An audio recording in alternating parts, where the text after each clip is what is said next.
Eu gostei bastante da palestra do senhor José Vicente, que é o reitor da Faculdade Zumbi dos Palmares.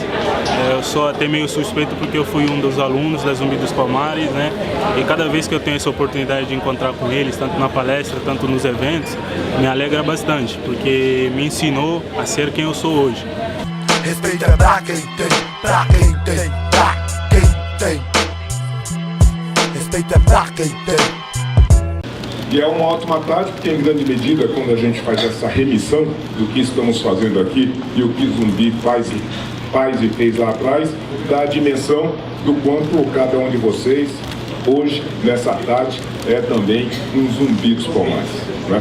Eu não sei se todos vocês conhecem ou se relembram da história, mas lá em 1600, Zumbi dos Palmares era um jovenzinho, né, que estava e vivia num dos quilombos, que ainda não era o quilombo dos Zumbi dos Palmares, e ali, numa das investidas das forças policiais, das forças imperiais da época, na tentativa de destruir esse quilombo, ele foi aprisionado, levado para uma cidadezinha da época, entregue aos padres, e junto e nessa vida dos padres, ele aprendeu a ler, contar, né, e a escrever. E depois, quando ele tinha 15 anos, ele, então, conhecendo da sua trajetória, da sua identidade, do seu povo, ele decidiu fugir daquela localidade e voltou para o quilombo. E voltando para aquele quilombo, ele se juntou aos seus parentes que lá já estavam e ajudou a reconstruir aquele quilombo. Com o conhecimento que tinha, ele compartilhou aquele conhecimento e ajudou a fortalecer as estruturas de aprendizado daquele seu povo. Com isso, ele reorganizou toda aquela atividade social que desenvolvia naquela localidade e, por fim, por mais de 40 anos, ele foi, aí sim, o general Zumbi dos Palmares. Acho que a primeira medida a ser tomada para fortalecer nossa comunidade, acho não, tenho certeza, é a educação. Educação é a chave base, educação desde o berçário até o doutorado, de todas as formas. Eu acho que se a gente usar a educação africana, como o Tu, então a filosofia Sankofa, de olhar para o passado para perceber melhor o presente e o futuro, e nessa linha. Para mim, educação e união, é lógico, com empreendedorismo, com várias coisas que a gente tem. E disso tem duas dimensões importantes da nossa conversa. Primeiro, que isso em 1600. Segundo, que naquela oportunidade, no auge, o quilombo dos Zumbi dos Palmares tinha mais ou menos 50 mil pessoas.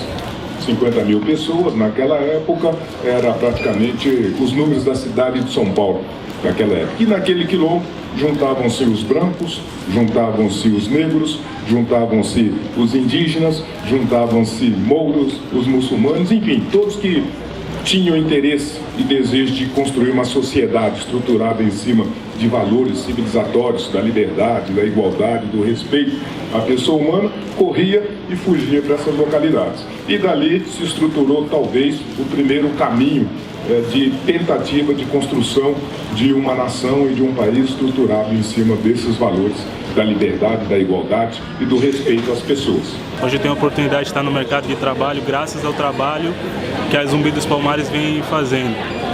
Hoje também, de novo, conseguiu passar aquela mensagem do negro, conseguir inserir no mercado de trabalho as ferramentas, os mecanismos, quais são o caminho as empresas têm que seguir. Então ele conseguiu, de fato, nessa palestra de hoje, dar esse spoiler, alertar a gente, mostrar que falta muito ainda, mas com certeza o caminho que vem sendo criado está dando resultado também. E passado então 350 anos depois e chegada agora no século XXI, a gente consegue ver pontas interessantes do que foi e continua sendo essa luta e essa resistência, e do que foi e continua sendo a nossa tentativa de superar os erros e os equívocos dessa trajetória que ao final nos entregou um país com esses problemas que todos nós conhecemos e, em rápidas palavras, nós vamos conversar aqui esta tarde. Por conta disso, então, a gente diz que sentar-se à mesa é voltar para o tempo daqueles nossos antepassados que já pensaram, já se preocuparam e já trabalharam para superar essas limitações lá atrás. E na estruturação desse desejo tinha aquele reconhecimento de que não poderia haver sentido na subjugação do homem pelo homem, e não poderia ter sentido na construção de uma sociedade, de uma nação, de um país que estivesse estruturado em cima da agressão, da hostilização aos valores centrais da humanidade, que estruturava lá e na modalidade.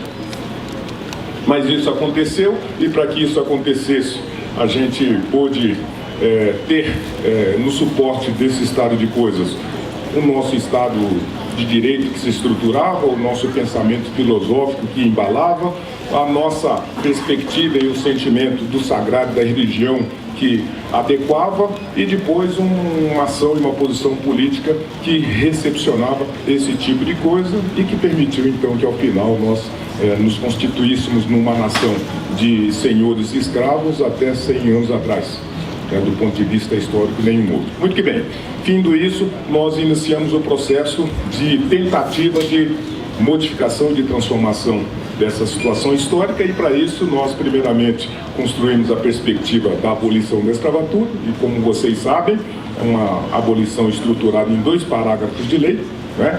A lei da abolição tem 2 artigos. Está extinta a escravidão desde essa data, revogam-se as disposições em contrário. Então, com uma trajetória que se manteve por 350 anos, quando nós tivemos que fazer a mudança, empregamos uma mudança com 2 artigos de lei, sem habitação, sem casa, sem possibilidade de acesso à educação, sem reparação de qualquer natureza, e siga que esse mundão é seu. Sim, eu compro produtos de moda, brincos, roupas, todos os serviços, frequento cabeleireiros, especializado em afro, tudo que movimenta o Black Money. Por quê? Porque as pessoas, elas pagam caro, elas visam marcas de pessoas brancas, de marcas brancas, e não valorizam o serviço do próprio irmão, né? Acham caro, acham que não presta, digamos assim. Então eu procuro sempre ajudar, porque é isso que a gente tem que fazer, um ajudar o outro. Muito que bem, nós conduzimos para essa direção, e essas 350 anos se estruturou, e os 120 e poucos que se deu depois dessa escravidão nos entregou um país que está estruturado hoje em cima de fundamentos que nos coloca como uma das democracias mais racistas do planeta, quando a gente aborda a relação social que se estruturou, que se instaurou, e quando a gente debruça sobre os indicadores que estão colocados no nosso país há muito tempo. E o desafio que se colocou ao longo disso é como é que a gente desarma essa bomba e como é que a gente construiria novamente um caminho alternativo, como o Zumbi, o seu pessoal já pensou lá atrás, e como muitos conduziram até aqui. Eu achei que o evento foi bastante importante, está sendo bastante importante, porque pensa em meios, inovação, tecnologia e empreendedorismo, né? Empreendedorismo. E o recado que eu dou para nós e por nós é que a gente comece a ocupar esses espaços e também criar espaços nossos que tem a ver com isso, porque eu não vejo pessoas pretas que estão protagonizando a tecnologia do mesmo tanto de pessoas, mesma quantidade de pessoas brancas, né? Disso resultou de que os 2 progressos mais significativos foi, primeiramente, reconhecer que isso é um drama, um dilema e uma questão nacional insuperável. E por conta disso, reconhecendo isso, nós estruturamos esse sentimento colocando na nossa Constituição. Olha, o racismo é uma coisa terrível que definha e que desconstitui e desintegra a possibilidade de uma coesão social para manter uma nação, e esse racismo produz malefícios para todos, negros, brancos, estados, sociedade, etc. e tal. Por conta disso, nós vamos colocar isso como o primeiro dos malefícios a ser combatido. Então a gente colocou lá na Constituição que nós repudiamos o racismo em todas as suas perspectivas e definimos que essa atitude racista, ela precisa ser punida de uma forma draconiana frente à possibilidade de danos terríveis que ela já produziu em tantos lugares do mundo e que ela produzirá e produziria numa nação, num grupo social que estivesse estruturado sobre esses fundamentos. O que você achou do evento e algum recado para a nossa comunidade? E é importante isso porque o futuro está aí, né? O futuro é o presente, mas o futuro está aí. A tecnologia está cada vez mais avançando. Pode ser que novas estruturas de racismo, né, venham com isso. E como que a gente consegue se proteger, dizendo que a gente não tem nem um acesso ou nem um conhecimento específico sobre esses assuntos. Assim. Na verdade, o futuro já chegou, né? O futuro é hoje. O futuro já chegou, esse modo de vida real. É sobre isso.